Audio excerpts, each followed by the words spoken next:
టీశాట్ కార్యక్రమాలను వీక్షిస్తున్న టెట్ అభ్యర్థులకు స్వాగతం సుస్వాగతం.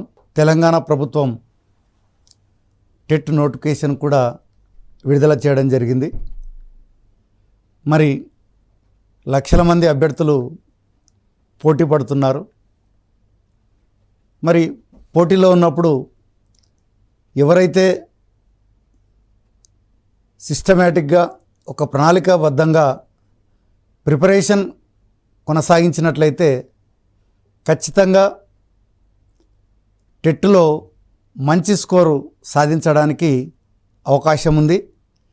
కాబట్టి ఈరోజు ఈ కార్యక్రమంలో ముఖ్యంగా టెట్ పేపర్ 1 సంబంధించి మరి ఎన్విరాన్మెంటల్ సైన్స్లో 30 మార్కులు ఎలా సంపాదించాలి అన్నటువంటిది ఈ కార్యక్రమంలో మీరు చూసి అవగాహన పొందవచ్చు.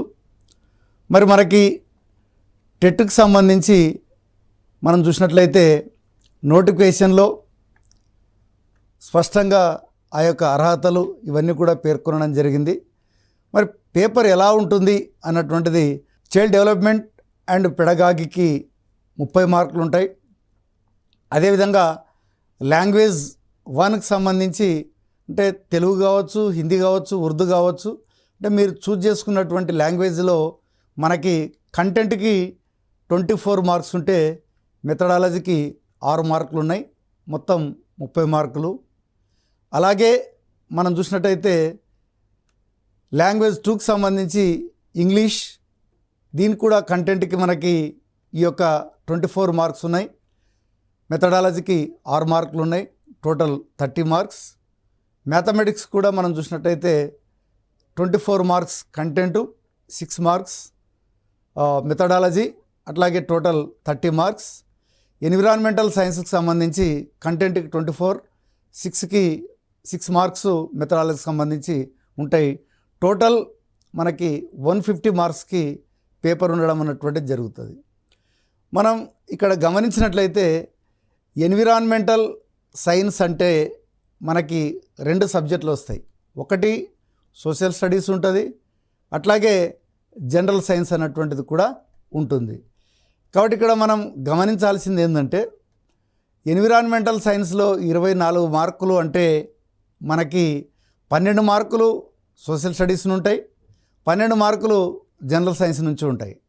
అట్లాగే మెథడాలజీకి సంబంధించి కూడా 3 మార్కులు సోషల్ మెథడాలజీకి సంబంధించి, 3 మార్కులు మనకి సైన్స్ మెథడాలజీకి సంబంధించి మార్కులు ఉండడం అన్నటువంటిది జరుగుతుంది. మరి ఇది మనకి ఈ యొక్క ఎగ్జామ్ చూడడానికి 3 నుంచి 8 వరకు అన్నప్పటికి కూడా స్టాండర్డ్ లెవెల్ వచ్చేసి 10వ తరగతి వరకు తీసుకోవడం అన్నటువంటిది జరుగుతుంది. కాబట్టి అభ్యర్థులారా, మీరు ఈ యొక్క టెట్ 1లో పేపర్ 1లో మరి బాగా మార్కులు తెచ్చుకోవాలంటే 10వ తరగతి స్టాండర్డ్ వరకు చదవాల్సినటువంటి అవసరం ఉంది. మరి దీంట్లో మనం ప్రధానంగా ప్రిపరేషన్ మొదలు పెట్టే కంటే ముందు ఒక అభ్యర్థిగా మనం ఏమి సమకూర్చుకోవాలన్నటువంటిది కూడా అతి ముఖ్యమైనటువంటి అంశం. ఇక్కడ తెలుగు అకాడమీకి సంబంధించినటువంటి సైకాలజీ బుక్స్, అదేవిధంగా మనం చూసినట్టయితే 3 నుంచి 10 తరగతులకు సంబంధించినటువంటి తెలుగు లాంగ్వేజ్కి సంబంధించి, 3 నుంచి 10 వరకు సంబంధించినటువంటి ఇంగ్లీష్ లాంగ్వేజ్, 3 నుంచి 10వ తరగతికి సంబంధించినటువంటి మ్యాథమెటిక్స్ పుస్తకాలు, అదేవిధంగా 3, 4, 5కి సంబంధించినటువంటి ఈవీఎస్ పుస్తకాలు, 6 నుంచి 10కి సంబంధించినటువంటి బయాలజీ పుస్తకాలు, 6 నుంచి 10కి సంబంధించినటువంటి ఫిజికల్ సైన్స్ పుస్తకాలు. అంటే ముఖ్యంగా మనకి 6, 7లో జనరల్ సైన్స్ ఉంటుంది, అది మనకి బయాలజీ అండ్ ఫిజికల్ సైన్స్ కలిపి ఉంటాయి.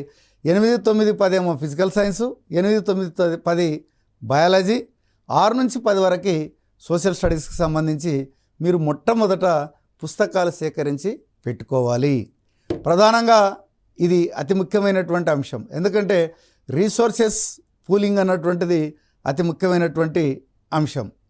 మరి ఇక్కడ మనం ఈ సెషన్లో ప్రధానంగా ఎన్విరాన్మెంటల్ సైన్స్ అన్నటువంటిది ఎట్లా ప్రిపేర్ కావాలి, మరి 30 మార్కులు ఎలా సంపాదించాలన్నటువంటిది ఈ సెషన్లో ప్రధానంగా దృష్టి పెట్టాల్సినటువంటి అంశం.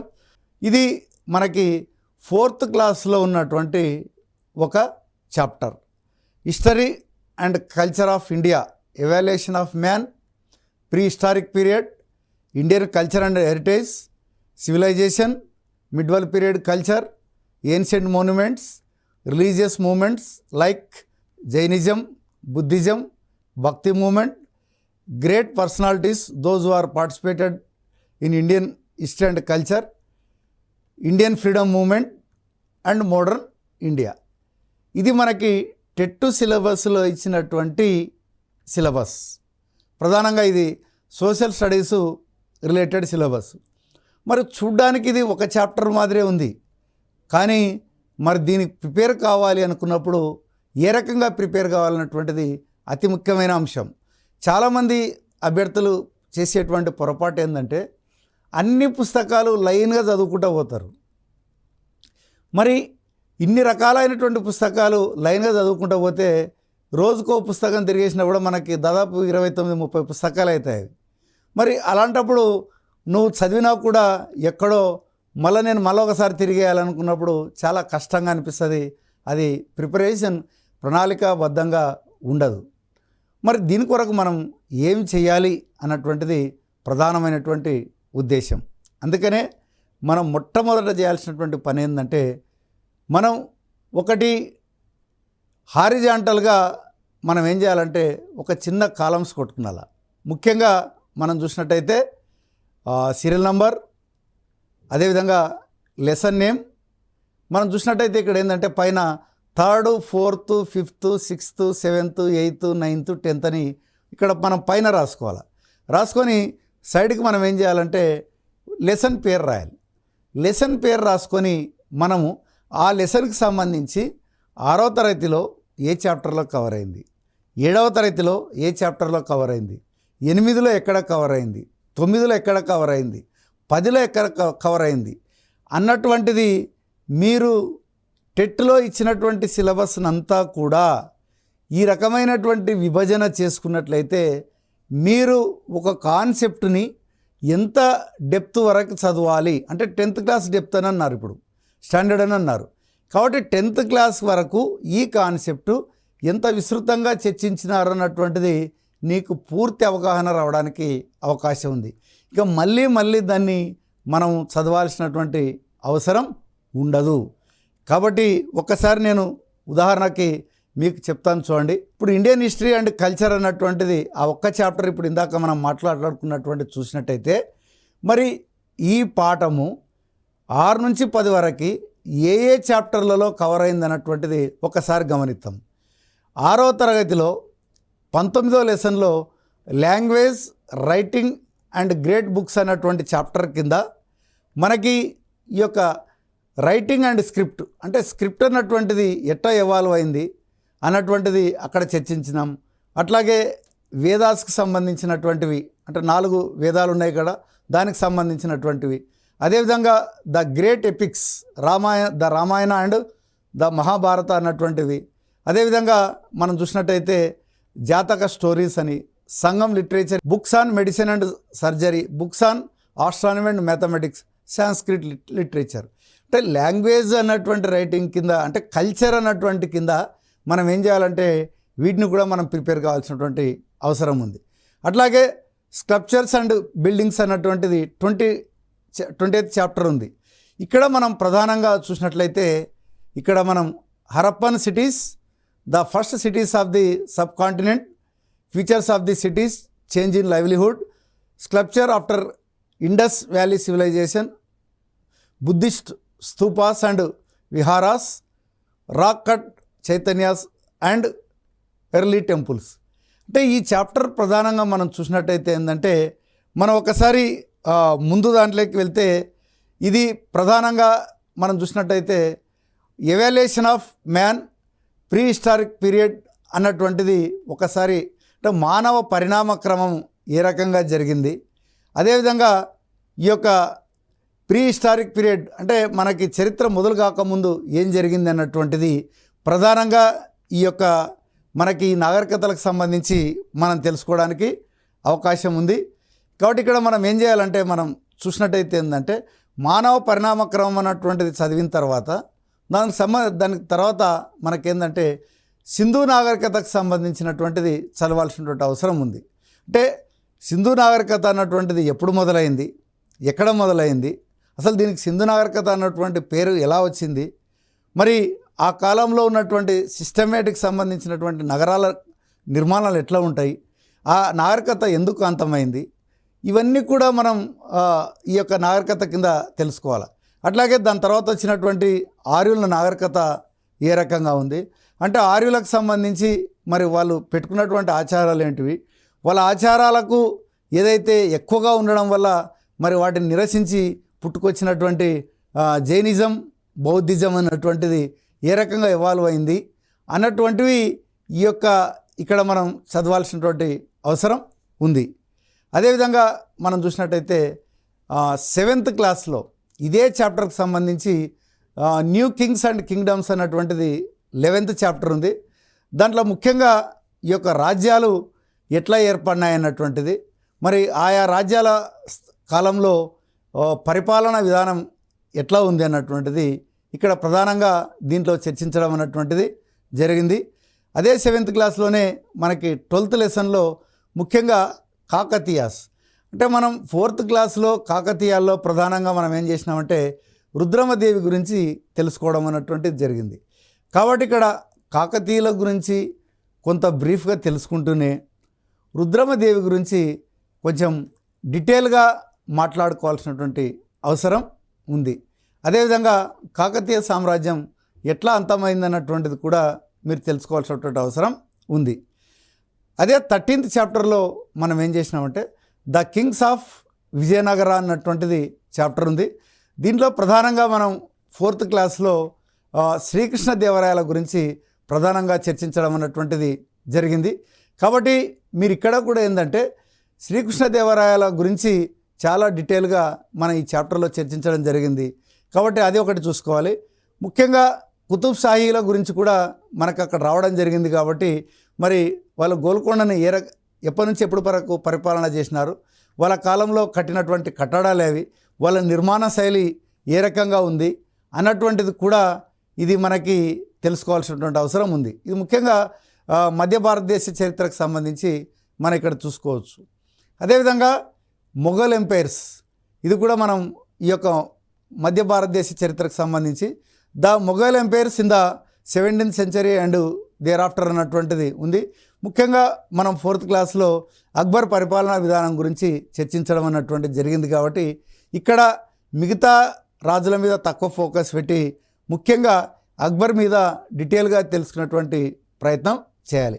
అట్లాగే హైదరాబాద్ను పరిపాలించినటువంటి అసఫ్ జాహీల గురించి కూడా మీరు దీంట్లో చూడాల్సినటువంటి అవసరం ఉంది. ఎందుకంటే మనం లాస్ట్ పేపర్లో మనం చూసినట్టయితే ముఖ్యంగా ఈ యొక్క అసఫ్ జాహీల మీద ఒక బిట్టు కూడా రావడం అన్నటువంటిది జరిగింది. అట్లాగే ముఖ్యంగా establishment of the British empire in India, అంటే మోడర్న్ ఇండియా అన్నటువంటిది మొదలు కావడానికి మరి భారతదేశంలో బ్రిటిష్ సామ్రాజ్య స్థాపన అన్నటువంటిది ఏ రకంగా జరిగింది అన్నటువంటిది, ముఖ్యంగా ఈస్ట్ ఇండియా కంపెనీ మనకి భారతదేశానికి రావడం, దానికంటే ముందు మొట్టమొదట మనకి పోర్చుగీస్ వారు రావడం, దాని తర్వాత డచ్ వాళ్ళు రావడం, దాని తర్వాత బ్రిటిష్ వాళ్ళు రావడం, దాని తర్వాత ఫ్రెంచ్ వాళ్ళు రావడం, అంటే ఒక సీక్వెన్షియల్ ఆర్డర్లో వాళ్ళు ఏ రకంగా వచ్చినారు, మరి భారతదేశంలో ఈ యొక్క ఈస్ట్ ఇండియా కంపెనీ ఏ రకంగా తన సామ్రాజ్యాన్ని, తన యొక్క వ్యాపార సామ్రాజ్యాన్ని ఎట్లా విస్తరించింది, దాని తర్వాత ముఖ్యంగా వాళ్ళు ఒక్కొక్కటి భారతదేశంలో ఉన్నటువంటి ప్రాంతాలను ఏ రకంగా ఆక్రమించినారన్నటువంటిది ముఖ్యంగా ఈ చాప్టర్లో డిస్కస్ జరిగింది. ముఖ్యంగా దీంట్లో చూసినట్టయితే ఈ యొక్క ద రివోల్ట్ ఆఫ్ 1857 ముఖ్యంగా భారతదేశంలో బ్రిటిష్ సామ్రాజ్య స్థాపనకు దారితీసినటువంటి 1757 ప్లాసీ యుద్ధం, 1764 బాక్సర్ యుద్ధం, ఈ రెండు యుద్ధాలు బ్రిటిష్ సామ్రాజ్య స్థాపనలో చాలా కీలకమైనటువంటి యుద్ధాలు. మరి కరెక్ట్గా బ్రిటిష్ వాళ్ళు సామ్రాజ్యాన్ని స్థాపించినటువంటి 100 సంవత్సరాలకు మరి భారతదేశంలో మరి 1857లో జరిగినటువంటి సిపాయిల తిరుగుబాటుకు సంబంధించి మరి సిపాయిల తిరుగుబాటుకు సంబంధించి కారణాలేంది, మరి వాటి యొక్క గమనం ఎట్లా ఉంది, బ్రిటిష్ వాళ్ళు దాన్ని ఏ రకంగా దమన నీతితో అణిచారు, దాన్ని ప్రథమ భారత స్వాతంత్ర సంగ్రామంగా ఎందుకు పిలిచారన్నటువంటిది కూడా ఈ యొక్క చాప్టర్లో డిస్కస్ చేయడం అన్నటువంటిది జరిగింది. అట్లాగే మరి ఈ యొక్క ఇండియన్ కల్చర్లో మనం చూసినట్టయితే రూలర్స్ అండ్ బిల్డింగ్స్ కింద ఈ యొక్క temple constructions in the early 11th century అంటే 11వ శతాబ్దంలో మరి భారతదేశంలో దేవాలయాల నిర్మాణాలు ఏ రకంగా ఉన్నాయి, ఎలాంటి వాళ్ళు శైలి వాడినారు. గత దాంట్లో మనం చూసినట్టయితే మరి విజయనగర రాజులు కట్టించినటువంటి దేవాలయాల నిర్మాణం ఏ రకంగా ఉంది, ఏ శైలిని వాడినారు అన్నటువంటిది అడగడం జరిగింది. అట్లాగే అప్పుడున్నటువంటి మసీదులు కావచ్చు, అదేవిధంగా చెరువుల నిర్మాణం కావచ్చు, వాళ్ళు కట్టినటువంటి దేవాలయాలు కావచ్చు, వాళ్ళు నిర్మించినటువంటి తోటలు కావచ్చు, వాళ్ళు నిర్మించినటువంటి మనకి ఏదంటే టోమ్స్ అన్నటువంటివి, ఫోర్ట్స్ అంటే కట్టడాలు అన్నటువంటివి, అదేవిధంగా మనం చూసినట్టయితే వాళ్ళు ఏ రకంగా నిర్మించినారన్నటువంటిది మనం ప్రధానంగా దీంట్లో చెప్పుకోవచ్చు. ముఖ్యంగా వాళ్ళు ఈ యొక్క ముస్లిం రాజులు గుమ్మడం ఎట్లా నిర్మించినారన్నటువంటిది కూడా మనం కోటలు ఎట్లా నిర్మించినారన్నటువంటిది కూడా దీంట్లో చర్చించడం అన్నటువంటిది జరిగింది. అదేవిధంగా మనం 8th క్లాస్కి వచ్చినట్లయితే ఇండియన్ ఫ్రీడమ్ మూమెంట్ అనేది కూడా మరి దాంట్లో ఉంది. కాబట్టి ప్రధానంగా 8th క్లాసులో మనం తీసుకున్నట్లయితే 3 చాప్టర్లు ఉన్నాయి. 11A national movement, the early phase 1885 to 1919. మరి దాని తర్వాత national movement the last phase వచ్చేసి 1919 to 1947. అట్లాగే freedom movement in Hyderabad state అన్నటువంటిది ఈ 3 చాప్టర్లు కూడా 8th క్లాస్లో మనం డీటెయిల్గా చర్చించడం అన్నటువంటిది జరిగింది. దీంట్లో ప్రధానంగా మనం చూసినట్టయితే ఇండియన్ నేషనల్ కాంగ్రెస్ అన్నటువంటిది ఎప్పుడు స్థాపించబడింది, దాని తర్వాత మితవాదులు ఎవరు, అదేవిధంగా మరి మితవాదులు ఎలాంటి విధానాన్ని అనుసరించినారు, దాని తర్వాత అతివాదులు అన్నటువంటి వాళ్ళు ఎందుకు పుట్టుకొచ్చారు, వాళ్ళు ఎటువంటి విధానాన్ని అనుసరించడం జరిగింది, దాని తర్వాత మొదటి ప్రపంచ యుద్ధంలో భారతదేశ రోల్ ఏంది, నెక్స్ట్ ఎప్పుడైతే గాంధీజీ భారతదేశానికి తిరిగి వచ్చిన తర్వాత మరి గాంధీజీ స్వాతంత్ర ఉద్యమంలో రావడానికి దోహదపడినటువంటి అంశాలేవి, మరి అతడు పాల్గొన్నటువంటి చంపారన్ ఉద్యమం కావచ్చు, ఖైరా ఉద్యమం కావచ్చు, అహ్మదాబాద్ మిల్లు కార్మికుల ఉద్యమం కావచ్చు, మరి ఏ రకంగా అతడు విజయం సాధించినాడు, దాని తర్వాత మహాత్మా గాంధీ ఈ యొక్క స్వాతంత్ర ఉద్యమంలో ఎన్ని ఘట్టాలుగా దాన్ని ముందుకు నడిపించినాడు అన్నటువంటిది కూడా మనము తెలుసుకోవాల్సినటువంటి అవసరం ఉంది. ముఖ్యంగా మనం చూసినట్టయితే ఈ యొక్క ప్రధానంగా రౌలత్ చట్టం కావచ్చు, సహాయ నిరాకరణ ఉద్యమం కావచ్చు, ఉప్పు సత్యాగ్రహం కావచ్చు, క్విట్ ఇండియా ఉద్యమం కావచ్చు, ఇవన్నీ కూడా మనం స్వాతంత్ర ఫ్రీడమ్ మూమెంట్లో మనం తెలుసుకోవాల్సినటువంటి అవసరం ఉంది.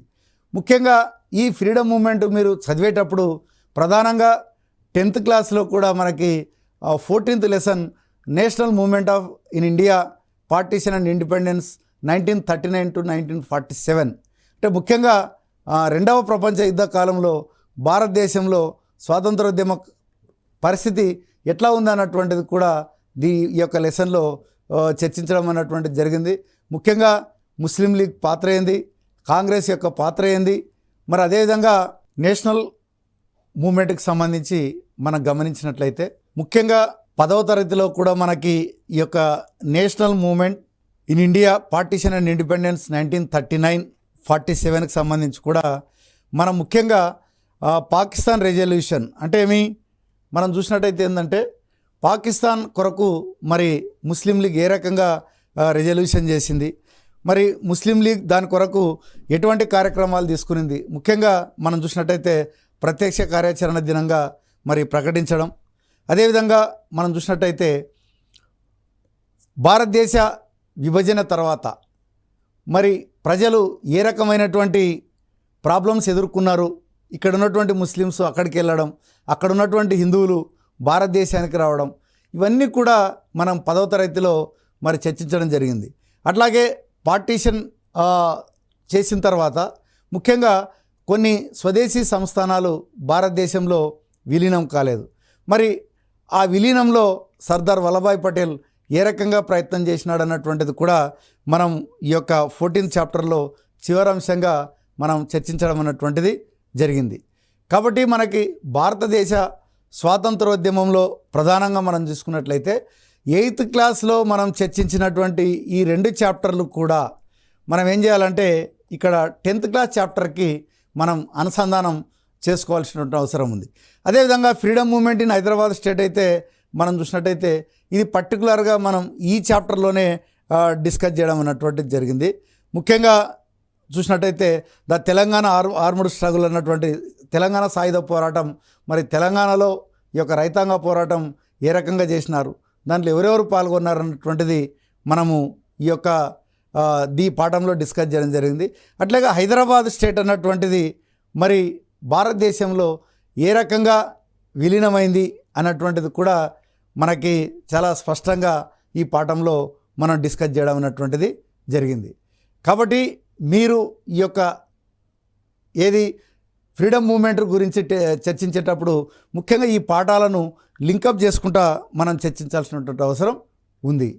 ఇక అంటే ఒక్కసారి మనం గమనించినట్లయితే ఏదంటే ఒక ఫ్రీడమ్ మూమెంట్ అన్నటువంటి చాప్టర్ని మనం ప్రిపేర్ కావడానికి 6, 7, 8 తరగతుల్లో ఉన్నటువంటి 9, 10 తరగతుల్లో ఉన్నటువంటి మొత్తం లెసన్స్ను కూడా ఒక్కసారి మనం ఈ యొక్క హారిజాంటల్గా మనం రాసి పెట్టుకుంటే మరి ప్రిపరేషన్ అన్నటువంటిది చాలా సులభంగా అవుతుంది. ఎందుకంటే ఒక చాప్టర్ని మీకు డీటెయిల్డ్గా ఎక్స్ప్లెయిన్ చేస్తే మిగతా చాప్టర్లో కూడా మీరు ఈ రకమైనటువంటి ప్లాన్ చేస్తారన్నటువంటిది ఉద్దేశంగా దీన్ని చెప్పడం అన్నటువంటిది జరిగింది. అట్లాగే మనము ఇంకొక చాప్టర్ తీసుకున్నట్లయితే మనకి సిలబస్లో సెక్యూరిటీ అన్నటువంటి ఒక చాప్టర్ ఉంది. ముఖ్యంగా సెక్యూరిటీకి సంబంధించి దీంట్లో ప్రధానంగా earth cakes, floods, fire aid, 108, 104 వీటికి సంబంధించినటువంటి మనం ఈ యొక్క సిలబస్ ఉంది. మరి ఇవి ఎక్కడెక్కడ మనం కవర్ అవుతాయి? ఈ ప్రధానంగా మనం చూసినట్టయితే మనకి క్లాస్ 5th చాలా డీటెయిల్గా చర్చించడం అన్నటువంటిది జరిగింది. ఎట్లా మనం ఈ యొక్క యాక్సిడెంట్స్ని మనం నివారించుకోవాలి, అట్లాగే ఈ యొక్క వాటర్కి సంబంధించి కూడా మనకి ఎట్లా మనం యాక్సిడెంట్ అంటే ముఖ్యంగా ఫ్లడ్స్ వచ్చినప్పుడు కానివ్వండి, ఈతకు వెళ్ళినప్పుడు ఎటువంటి జాగ్రత్తలు తీసుకోవాలన్నటువంటిది కానీ, అట్లాగే ఎర్త్కేక్ సంబంధించినటువంటి భూకంపాలకు సంబంధించి కానీ, మరి జరిగినప్పుడు ఫస్ట్ ఎయిడ్ ఏ రకంగా చేయాలి, ఈ ఫస్ట్ ఎయిడ్లో కూడా మనం చూసినట్టయితే రకరకాలైనటువంటి పరిస్థితుల్లో ముఖ్యంగా మనం చూస్తూ ఉంటాం. ఏది ఎప్పుడన్నా ఓసారి గుండె నొప్పి వచ్చినప్పుడు ఏ రకంగా ఆ వ్యక్తిని మనం ఏమంటారు గుండె ఆడేటట్టు మనం చేయాలి ఫస్ట్ ఎయిడ్ అన్నటువంటిది కూడా డీటెయిల్డ్గా చెప్పడం అన్నటువంటిది జరిగింది. మరి ఈ చాప్టర్లు మనకి 5th క్లాస్ వరకు ఉన్నప్పటికీ కూడా ఇవి మరి 6th ఉంది అంటే 6th లేదు.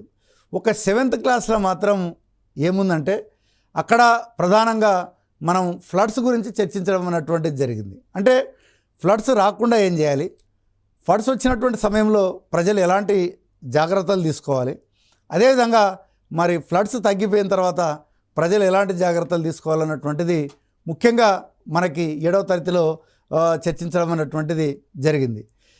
మరి 8కి వచ్చేటప్పటికి ఏంటంటే ఇది 24వ చాప్టర్గా ముఖ్యంగా మనం డిజాస్టర్ మేనేజ్మెంట్ అనే సపరేట్గా ఒక చాప్టరే పెట్టడం అన్నటువంటిది జరిగింది. ముఖ్యంగా ఎన్ని రకాలైనటువంటి ప్రకృతి వైపరీత్యాలు మనకి ఉన్నాయి, అదేవిధంగా మనకి చూస్తూ ఉంటాం మ్యాన్మేడ్ ప్రకృతి వైపరీత్యాలు ఉంటాయి, అదేవిధంగా మనకి సహజంగా సంభవించేటువంటి ప్రకృతి వైపరీత్యాలు ఉంటాయి. మరి వాటిని గురించి మనం డిస్కస్ చేయడం జరిగింది. ముఖ్యంగా దీంట్లో మనం చూసినట్టయితే సునామీలు అన్నటువంటివి మనకు తెలుసు, ఈ యొక్క సముద్రంలో వచ్చేటువంటి సునామీలు, వీటి ద్వారా అలలు చాలా పైకి లేచి మరి తీర ప్రాంతంలో ఉన్నటువంటి ప్రజలకి ఆస్తికి ఎంతో నష్టం కలిగించినటువంటి సందర్భాలు మనం చరిత్రలో చూస్తున్నాం. మరి సునామీలు ఏ రకంగా వస్తాయి, వచ్చినప్పుడు ఎట్లాంటి జాగ్రత్తలు తీసుకోవాలా, వస్తున్నాయి అన్నటువంటిది కూడా ఏ రకమైనటువంటి ఇండికేటర్స్ ఉంటాయన్నటువంటిది కూడా మనకి ఆ లెసన్లో చర్చించడం జరిగింది. అట్లాగే డ్రాట్ సిచ్యువేషన్ అన్నటువంటిది కూడా ఎంత ఉంటే మనం దాన్ని డ్రాట్ అని పిలుస్తాం. ఎన్ని మిల్లీమీటర్ల కంటే వర్షం తక్కువ పడితే డ్రాట్ అని పిలవడం అన్నటువంటి జరుగుతుంది. మరి డ్రాట్ కండిషన్లో ప్రజలు ఎటువంటి ఇబ్బందులు పడతారు అన్నటువంటిది కూడా ఈ డిజాస్టర్ మేనేజ్మెంట్లో చర్చించడం జరిగింది. ముఖ్యంగా 9th క్లాసు కూడా సేమ్ చాప్టర్ని ఎక్స్టెన్సివ్గా పెట్టడం జరిగింది. ముఖ్యంగా human induced disaster and accident related disasters, the threat of terrorism. ముఖ్యంగా మనం చూసినట్టయితే ఈ యొక్క మ్యాన్మేడ్ డిజాస్టర్స్ అన్నటువంటివి ప్రధానంగా మనం గమనిస్తున్నాం. అంటే ముఖ్యంగా ఇప్పుడు టెర్రరిజం కావచ్చు, అదేవిధంగా యాక్సిడెంట్స్ కావచ్చు, అదేవిధంగా ఫైర్ సంబంధించినటువంటివి కావచ్చు, ఇవన్నీ కూడా హ్యూమన్ మేడ్ డిజాస్టర్స్. ప్రజలు అన్నటువంటివి ముఖ్యంగా మనం చూసినట్టయితే ఈ యొక్క వీటికి జాగ్రత్త ఎట్లా ఉండాలన్నటువంటిది కూడా చర్చించడం అన్నటువంటిది జరిగింది. మనం అవర్ ఫుడ్కి సంబంధించి చూసినట్టయితే ఇది 6th క్లాస్లో మనం 1వ చాప్టర్ కింద మరి ఉండడం అన్నటువంటిది జరుగుతుంది. అంటే ఈ యొక్క ఫుడ్ అన్నటువంటిది ఎట్లా వస్తుంది, ఎట్లా కుకింగ్ చేయాలి, దాని తర్వాత ఏమంటారు చాప్టర్ 4లో ఎనిమల్స్ యొక్క ఫుడ్ ఏంది, మన ఫుడ్ ఏంది, ఇవన్నీ కూడా చర్చించడం అన్నటువంటిది జరిగింది. ఇదే చాప్టర్కి ఇదే థీమ్కి సంబంధించి మనం ప్రధానంగా component of foods, balanced diet అంటే ఏంది, అదేవిధంగా మనం చూసినట్టయితే 10th చాప్టర్లో న్యూట్రిషన్కి సంబంధించినటువంటి చర్చ జరిగింది. ముఖ్యంగా న్యూట్రిషన్ ఇన్ ప్లాంట్స్, ముఖ్యంగా exchange of air, need of light, photosynthesis, ఇవన్నీ కూడా మనకి ఈ యొక్క చాప్టర్ 10th, 7th చర్చించడం జరిగింది. అదేవిధంగా మనం చూసినట్టయితే 8th క్లాస్లో కూడా మనం చూసినట్టయితే production of food from plants, అదేవిధంగా 9th క్లాస్లో అగ్రికల్చర్ ప్రొడక్ట్స్కి సంబంధించి మిక్స్డ్ క్రాప్ అంటే ఏంది, క్రాప్స్ ఎన్ని రకాలు ఉన్నాయి, ఇవన్నీ కూడా ఇక్కడ మనం 9th చర్చించినాం. 10th న్యూట్రిషన్కి సంబంధించి చర్చించడం జరిగింది. అంటే ఒక్క ఫుడ్ అన్నటువంటి చాప్టర్ తీసుకున్నట్లయితే మనం ఇన్ని క్లాసుల్లో వచ్చినటువంటి అంశాలను మనం ఏం చేయాలంటే డిస్కషన్ చేయాలి. అదేవిధంగా మనం చూసినట్టయితే ఇక్కడ సిలబస్ కూడా గమనించండి మీరు. మై ఫ్యామిలీ అన్నటువంటిది ఒక థీమ్ ఉంది, వర్క్ అండ్ ప్లే ఉంది, ప్లాంట్స్ అండ్ ఎనిమల్స్ ఉన్నాయి, అవర్ ఫుడ్, షెల్టర్, అదేవిధంగా air, energy, water, our body, mapping కూడా మీరు చూసినట్టయితే 3rd, 4th, 5th మ్యాపింగ్ ఇవి ఉంటే 6th, 7th, 8th మనకి మ్యాపింగ్ సంబంధించినటువంటి మొదటి చాప్టర్లు ఉన్నాయి. వాటిని చదివితే మనకి సరిపోతుంది. అదేవిధంగా అవర్ కంట్రీ సంబంధించి ముఖ్యంగా మనం 10వ తరగతిలో బాగా దీని గురించి చర్చించడం జరిగింది. ఇక తెలంగాణ స్టేట్కి సంబంధించి కూడా మనం ముఖ్యంగా 6, 7, 8 తరగతుల్లో దీన్ని బాగా చర్చించడం అన్నటువంటిది జరిగింది. ఇండియన్ కాన్స్టిట్యూషన్ 5th క్లాస్లో చర్చించడం, ముఖ్యంగా 8th క్లాస్లో చర్చించడం, దాన్ని 10th క్లాస్లో కూడా చర్చించడం అన్నటువంటిది జరిగింది. ఇక సెక్యూరిటీ ఇందాక మనం డిస్కస్ చేసాం. ఇక పెడగాజీకి సంబంధించి కూడా మనకి 6 మార్కులు ఉంటాయి. దీన్ని ప్రధానంగా మనకేందంటే తెలుగు అకాడమీ ముద్రించినటువంటి పుస్తకాలనే మనం చదవాల్సినటువంటి అవసరం ఉంది. ఇది ముఖ్యంగా థియరిటికల్ పార్టు, మీరు అన్ని చాప్టర్లు దీంట్లో బాగా చదవాల్సినటువంటి అవసరం ఉంది. ముఖ్యంగా కరికులం అండ్ ఇట్స్ ట్రాన్సాక్షన్, ముఖ్యంగా కొత్త పుస్తకాలు కాబట్టి మరి ఏ థీమ్ ఆధారంగా వీటిని తయారు చేయడం జరిగింది, తరగతి గదిలో మరి ట్రాన్సాక్షన్ అన్నటువంటిది ఎట్లా ఉంది, అదేవిధంగా తరగతి గదిలో ఏ రకమైనటువంటి లర్నింగ్ ఎన్విరాన్మెంట్ అన్నటువంటిది కలిగించాల్సినటువంటి అవసరం ఉంది. ఇంతకుముందు ప్రీవియస్ దాంట్లో అకాడమిక్ స్టాండర్డ్స్ మీద ఒక క్వశ్చన్ అడగడం జరిగింది. ముఖ్యంగా పేపర్ ఎవాల్యుయేషన్లో ఏ విద్యా ప్రమాణానికి ఎక్కువగా వెయిటేజ్ ఇవ్వడం జరిగింది అన్నటువంటిది ఇవ్వడం జరిగింది. కాబట్టి ఆటోమేటిక్గా విషయ అవగాహనకు సంబంధించి ఎక్కువగా వెయిటేజ్ ఇవ్వడం అన్నటువంటిది జరిగింది. కాబట్టి మనకి ఈవీఎస్లో కూడా 6 అకాడమిక్ స్టాండర్డ్స్ ఉన్నాయి. వాటిని కూడా మీరు ఒకసారి చూసుకోవాల్సినటువంటి అవసరం ఉంది. ముఖ్యంగా విషయ అవగాహన మనకి చూసినట్టయితే ప్రశ్నించడం, పరికల్పనలు చేయడం, ప్రయోగాలు, అదేవిధంగా క్షేత్ర పరిశీలనలు, ముఖ్యంగా సమాచార నైపుణ్యాలు, ప్రాజెక్టు పనులు, పట నైపుణ్యాలు, బొమ్మలు గీయడం, నమూనాలు తయారు చేయడం ద్వారా భావప్రసార నైపుణ్యం, ప్రశంస, విలువలు, జీవ వైవిధ్యం పట్ల స్పృహ కలిగి ఉండడం, ఇవి ఈవీఎస్లో నిర్దేశించుకున్నటువంటి అకాడమిక్ స్టాండర్డ్స్. వీటి గురించి కూడా తెలుసుకోవాలి. అట్లాగే మనకి కంటిన్యూయస్ కాంప్రహెన్సివ్ ఎవాల్యుయేషన్ అనేటువంటిది కూడా పెట్టడం జరిగింది. ఓసారి కంటిన్యూస్ అంటే ఏంది, కాంప్రహెన్షన్ అంటే ఏంది, ఎవాల్యుయేషన్ అంటే ఏంది అన్నట్టు దాని మీద కూడా ప్రశ్నలు అడగడానికి అవకాశం ఉంది. ముఖ్యంగా దీంట్లో ఫార్మేటివ్ అసెస్మెంటు, సమ్మేటివ్ అసెస్మెంట్ అన్నటువంటిది ఉంటుంది. ఫార్మేటివ్ అసెస్మెంట్లో ప్రధానంగా ఏ ఏరియాలు డిసైడ్ చేయడం జరిగినటువంటిది కూడా ఉంటుంది. అంటే అక్కడ క్లాస్ రూమ్ రెస్పాన్సెస్ కావచ్చు, ఫేర్ నోట్బుక్ కావచ్చు, ప్రాజెక్టు పనులు కావచ్చు, స్లిప్ టెస్ట్కి సంబంధించి మరి ఫార్మేటివ్ అసెస్మెంట్లో పిల్లల్ని మరి అసెస్మెంట్ చేయడానికి ఎలాంటి టూల్స్ పెట్టుకోవడం జరిగింది అన్నటువంటిది కూడా దీని మీద కూడా మనకి ప్రశ్నలు అడగడానికి అవకాశం ఉంది. అదేవిధంగా మనకి ఏంటంటే learning assessment for learning, assessment of learning అన్నటువంటిది కూడా మనకి కొంచెం ఎక్కువ దీని మీద కూడా అడగడానికి అవకాశం ఉంది. కాబట్టి మీరు ఈ యొక్క ఈవీఎస్కి సంబంధించి ప్రధానంగా మనం చూసినట్టయితే ఈ యొక్క లర్నింగ్ ఎన్విరాన్మెంట్ అంటే అభ్యసన వాతావరణం అన్నటువంటిది ఏ రకంగా కలిగించాలన్నటువంటిది కూడా మనకు దీని మీద మెథడాలజీ పుస్తకంలో చాలా డీటెయిల్గా ఇవ్వడం జరిగింది. కాబట్టి మీరు ప్రధానంగా బయట ఉన్నటువంటి మెటీరియల్ కాకుండా తెలుగు అకాడమీ ముద్రించినటువంటి పుస్తకాలను సొంతంగా నోట్స్ తయారు చేసుకొని మరి వీటిని చదువుకుంటే డెఫినెట్గా మనకి ఈ యొక్క పరిసరాల విజ్ఞానంలో 24+6 మొత్తం 30 మార్కులు సాధించడానికి అవకాశం ఉంది. కాబట్టి టెట్ అభ్యర్థులారా మీరు ఏం చేయండి అంటే చాప్టర్ వారీగా ఈ రకంగా ఫస్ట్ ఒక గ్రిడ్ తయారు చేసుకొని ఆ గ్రిడ్ ప్రకారం మీ ప్రిపరేషన్ని కొనసాగించండి. ఒక వారానికి ఒకసారి మీరు బయట దొరికేటువంటి మోడల్ పేపర్లను ప్రాక్టీస్ చేస్తే డెఫినెట్గా మీరు అనుకున్నటువంటి మంచి మార్కులు సాధించడానికి అవకాశం ఉంది. మరి అందరూ మరి ఈ రకంగానే ప్రిపేర్ అవుతారని ఆశిస్తూ మీ అందరూ కూడా ఈవీఎస్లో 30కి 30 మార్కులు తెచ్చుకోవాలని కోరుకుంటూ మరి మరొక ఎపిసోడ్తో మీ ముందుకు వస్తాం. అంతవరకు సెలవు, నమస్కారం.